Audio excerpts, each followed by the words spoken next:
Ladies and gentlemen, good afternoon. Welcome on the Culture News. My name is David SERERO, and I have the grand pleasure today to have over the phone a first-class author. His name is Mr. AVRAHAM AZRIELI, and you probably have read his wonderful thriller in other books like The Masada Complex, The Jerusalem Inception, The Jerusalem Assassin, and as well as Christmas for Joshua, The Mormon Candidate, and many other fantastic books. He's on the phone today with us to talk about his new novel that is inspired by the Bible, ladies and gentlemen. And the name of that great book is called Deborah Rising. And I have over the phone this first-class author, the one and only Mr. AVRAHAM AZRIELI. How are you, AVRAHAM, today? I'm well. Great to be with you. It's a pleasure, and it is an honor for me to have you over the phone. You have no idea. I'm a huge fan. First of all, I must say the Masada Complex is a first-class political thriller. I'm very, very surprised, to tell you the truth, that some movie producers still didn't get the idea that this could be a first-class film. First of all, there's been some feelers, but nothing happened yet. Oh, well, they should get back to you with the check very, very quickly and with the pen and the contract, because that is a first class. That was in 2010. I said it was even more recent than that. But that's a fantastic book. So, my dear AVRAHAM, for the people who don't know you, who don't have the pleasure to know you, and trust me, after this interview, they will know you and they will have the desire to read and discover your books. Well, would you be so kind to let us know who you are? I mean, I know who you are, of course, but how you started, because you are a graduate from Columbia Law School in New York City. But why don't you start? What brought you to tell us what brought you to become an author? I think I had a two-track life, professionally speaking. I love the law. I have a law degree from an Israeli law school before I came to New York, and got another law degree at Columbia, and worked for many years in the law, litigating cases before practically every level of the court, including one case before the United States Supreme Court. But I think my love for writing was more intense than my love for the law. So since about 2010, I've been writing full-time. Wow, that's very, very impressive. And also about your, can you tell us a little bit about your childhood? Because I always say the childhood, no matter what your job is, your childhood always influences on how you do things later in life. Would you be so kind to let us know a little bit about your childhood, where you grew up, how you grew up? Sure. I grew up in Israel in the late 60s and the 70s, which was a very idealistic time. Tremendous love for the land, for Jewish history, and a lot of hopes for the future. I ended up living in the United States for the past few decades because I met a wonderful woman and ended up getting married and settling down here. But, Mazel Tov. Thank you. Congratulations. Thank you. I've been in the U.S. and we've been married for many, many years. We have 4 kids and all is well. But I think, as you said, childhood is a tremendous impact on everybody. And for me, there's a lot of love for Israel, for the history of the Jews. Very unique. I think we're very unique people in that respect, and I'm sure people have attachment to their own heritage. Mine is obviously to the heritage of the Jews, the Israelites, etc., which is really where my books, most of my books spring from. This latest one, Deborah Rising, obviously is a story of a very unique woman, a woman who was a leader of the Israelites. More than 1,000 years before Cleopatra, which is really otherwise the earliest female leader. And a lot of the book takes place in the land that I'm familiar from hiking as a youth in the what we call the Samaria Hills. Yeah. The West Bank. I mean, you're still very young, my dear Avraham. Don't say in your youth like you sound like it was 100 years ago.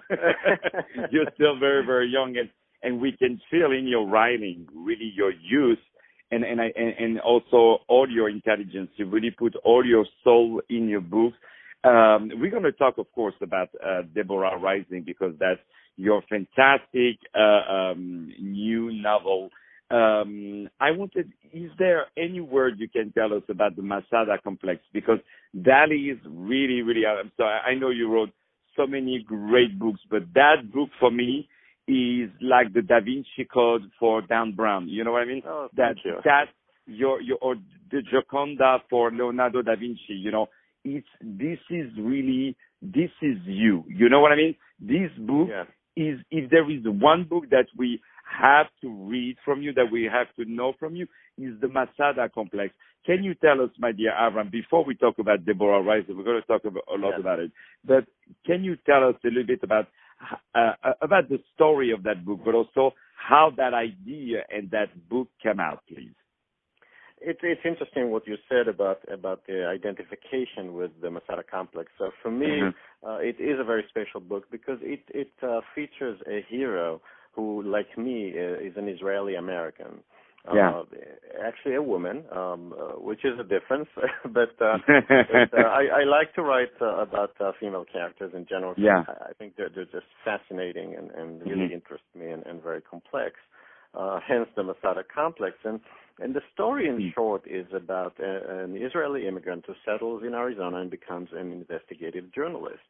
And she really wants to become an American and put a very painful past she had in Israel, losing her family and traumatic experience in the Israeli military.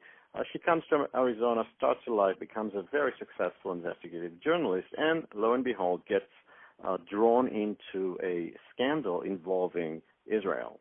Where she has to investigate, and she gets drawn into there is a subplot of it's really a spy novel / thriller. Spying. There is a political crisis, and she ends up really paying a terrible price for being an honest and really highly moral person who tries to do the right thing.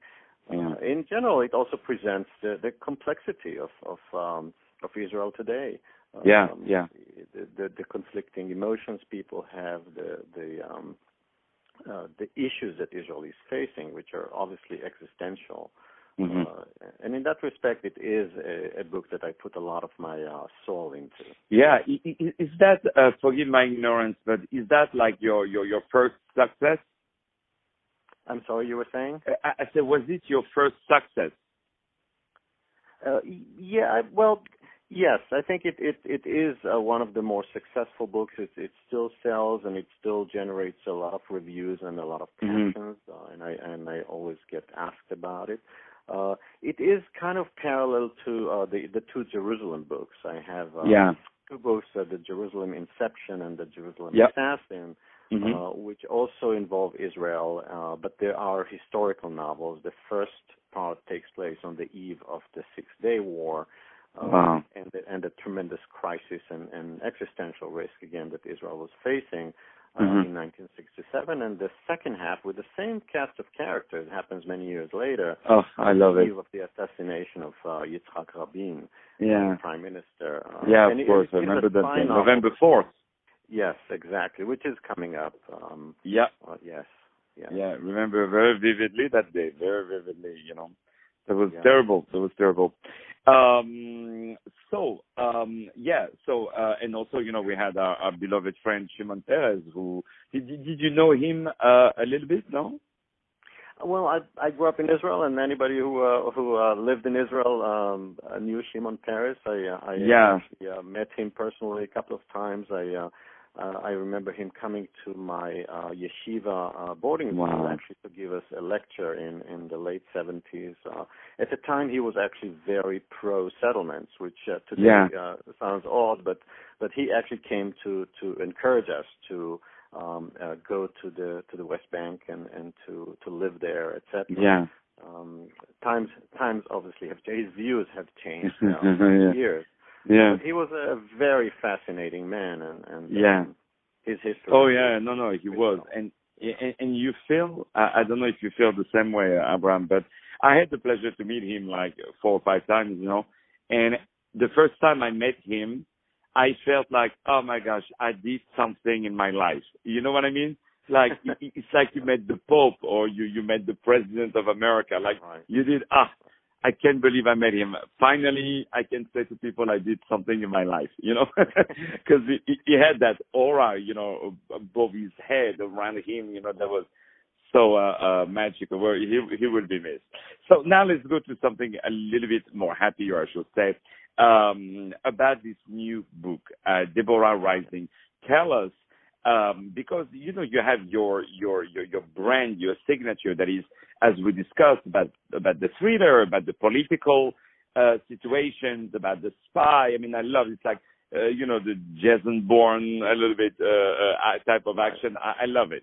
But Deborah Rising, I feel, is something completely different. Maybe you're going to another path in your career where your writing has changed and become a little bit more spiritual, and you're going kind to your youth when you were in the yeshiva. Maybe it has a connection to that. I have the feeling. Tell us, my dear Avraham, how Deborah Rising, first of all, took places. Like, what made you say, I want to write a story inspired by the Bible? Because usually you write about, like, you mix history and political more into the modern days. Correct. It's interesting point. It actually is not a religious book per se. It's inspired by a story in the Bible about the prophet Deborah. Yeah. And one of the authors that I tremendously like and enjoy reading, kind of a role model, is Ken Follett, and his career, which was tremendously successful in the spy novels, primarily World War II, etc. But he made a detour and wrote Pillars of the Earth, which is a historical novel set in the Middle Ages involving building cathedrals. And that actually has become his most successful book, which was counterintuitive and despite objections from publishers and agents. And I heard him speak about it, and it's very close to what I felt in taking maybe a break from intense political thrillers and trying something different. And the interesting thing is that Ken Follett actually said that when you write about historical figures or people in ancient times even, you need to remember that they had the same feelings that we do. They had jealousy and ambition. They had greed. They had passion. Love, they hated, etc. And that actually is a fascinating challenge for a writer to write about characters in ancient times, but to really have them relatable to modern readers, and that's really what I'm trying to do. And we didn't change a bit, like we think. I read, now I have this whole thing about Napoleon that I'm reading a lot about him, and you can tell that we didn't change a bit. We could think that over the years, even I did The Merchant of Venice not a long time ago, last season of Broadway, and do you think we changed from the last 400 years? We didn't change at all. And even someone in the audience, a young kid, thought that I was the author. Like they thought that it was something that was written now. So that's very interesting when you're saying that that all these character of the ancient time they had all of that. The ambition, but also the good side, the bad side. It's amazing. Yeah. Again, we use iPhones or we do video conferencing across the world, but still in the core, we're still human beings with the same flaws and great potential. Yeah, exactly. And I want to say something, Avraham. I'm a huge fan. I don't know who does it, but I'm a huge fan of all the covers of your books. Oh, thank you. But really, you have no idea. I interview so many authors, and when they send me the books, I'm like, I see the cover, I'm like, oh God, what am I going to read again?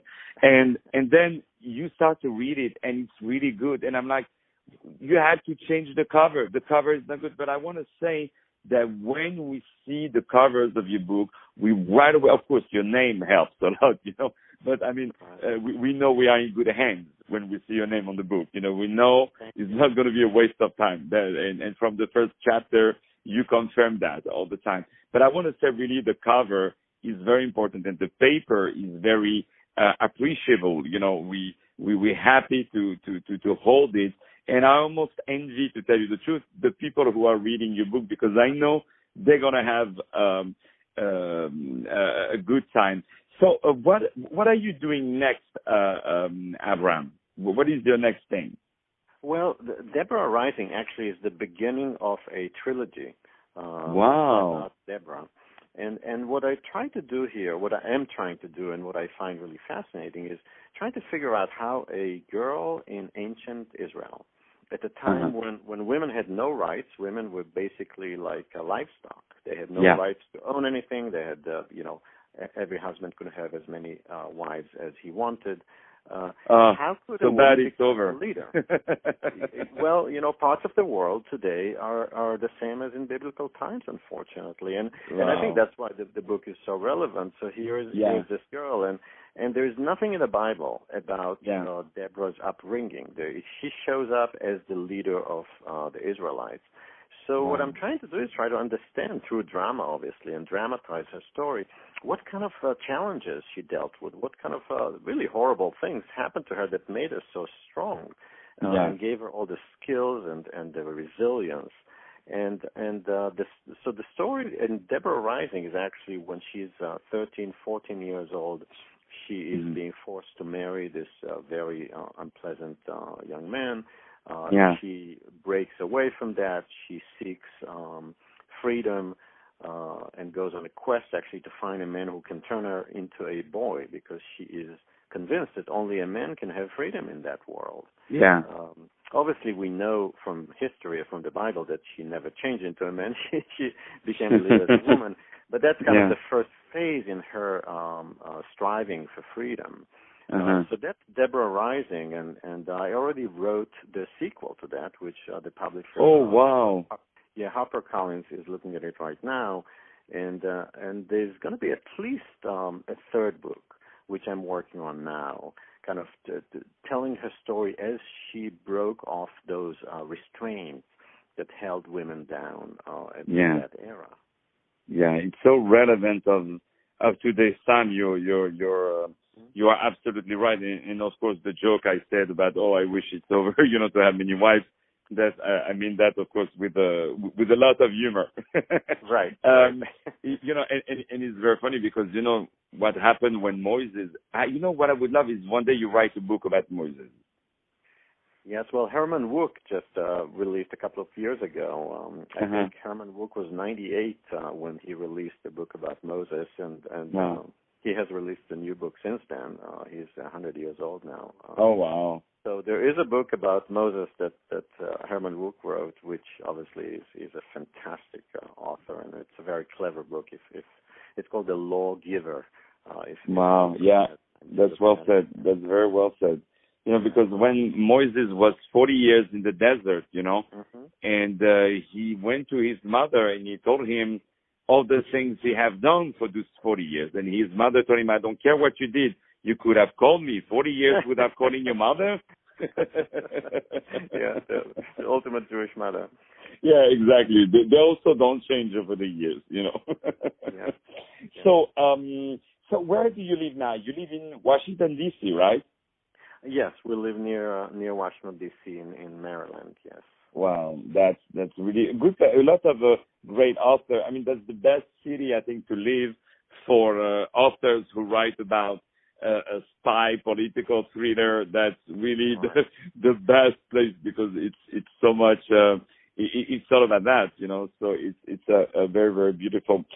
So I wanted to ask you a question, that I asked to very important VIP people that I have the pleasure and honor to interview, such as yourself. What would you like to do when you grow up? That's an interesting question. I actually love what I do now. Yeah. Obviously, I would like to have enough time to write all the books that are kind of running around in the back of my brain, and I have many ideas for additional books. But I think I've reached the profession that I like. I have tremendous joy not only in writing the books, but also in the feedback I have from readers. I receive emails from such interesting people all over the world, and that is just a great gift. I hope I live long enough to write many more books. Oh, please I want you to be, eternal, because if every time you write a book like the Masada complex, the Jerusalem assassin, the Jerusalem inception, and there are so many, the Mormon candidate, Trump, do not do mistake with Trump, is Trump, the bootstrap ultimatum, I'm sorry, your lawyer on the short leash, one step ahead, Christmas for Joshua, and of course this new novel inspired by the Bible called Deborah Rising. So before we say goodbye to each other, because as your book, they always have an ending. Unfortunately, we wish that those books would be endless, but unfortunately, we have to put an ending. I wanted to ask you, is there anything that you want to add about Deborah Rising? Well, I hope readers check it out. There's a lot of information on my website, which is AVRAHAMAZRIELIbooks.com. And I love to hear from my readers. There's a way to contact me through the website as well. That is so wonderful of you. You know that? Thank you. That as an author, you have the desire to connect with the audience, because a lot of the authors, it was part of that thing in the old days, that the author has to stay in his room and write and not connect with people. But, one thing that I really love about you, Avraham, besides, of course, your first-class talent, is that you understood the time that we are living in. You understood about social media. You understood about how to connect today with the audience, because we have the new technology, so why not using it, I also love that you're one of the rare authors, I want to say, that is going really to meet also their audience. You're traveling to do some lectures, some discussion, and also very important appearances. And I want to say that all your appearances, all your events are always packed. And if you have a library, if you own a Barnes and Noble, if you're one of these people, really have Avraham Azrieli to talk, to come and talk and do an event and do a signing of his books and talk about it. Trust me, your bookstore will be completely sold out. You have to contact him through his website, which, as he said, AzrieliBooks.com. Let me spell it out for you. Azrieli, it's AZRIELI, books, all in one word, books at plural, .com, and you have a contact page. Feel free to contact him and have him to do any kind of a book event. If you are a journalist, please, by all means, write about Avraham's books. You won't be disappointed, because you're going to have a good time. And if you are a book club, please contact Avraham also. Also, Avraham is very generous and helps a lot of people through philanthropy, so we can thank you enough for that. And I also want to say that your books are for everyone. They are not targeted for a special niche. They are for everyone who wants to have a good time, really. And most importantly, order his books, and especially the last one, Deborah Rising. And I hope you won't be mad at me, but order also, if you haven't read the Masada Complex, please go to buy it. And also the Jerusalem Assassin, Jerusalem Inception. Okay, now I think everybody understood my favorites. And of course, he's brand new, as he just announced, Deborah Rising, which you can order on all the important stores, such as Amazon, Barnes & Noble, etc., etc. My dear Avraham, thank you so much for taking some time out of your very busy schedule to be with us today. I really, really appreciate it. Thank you so much for having me, David. No, it's really an honor. And I want you to know, Avraham, that the doors of this show and of this radio station are yours 24/7. Your next book, we're going to talk on the other shows. We're going to talk on the about Deborah Rising and your other books on our next shows. So I thank you from the bottom of my heart. Once again, ladies and gentlemen, my name is David SERERO, and I had the pleasure to have today on the Culture News, which you can hear us on iTunes Radio, iTunes Podcast, and also on SoundCloud. Feel free to share the interview on Facebook, on Twitter, and any other social media platform. I had the pleasure and honor to have over the phone AVRAHAM Azrieli. My God, I'm not very well today. Okay, AVRAHAM Azrieli. That's what happens when you have talented people, so you feel bad. Who talked to us today about his first-class novel called Deborah Rising, which you can order on Amazon, Barnes & Noble, and other great book stores, and you can order it online as well. Thank you so much, AVRAHAM, and talk to you very soon. Take care. Bye. Take care.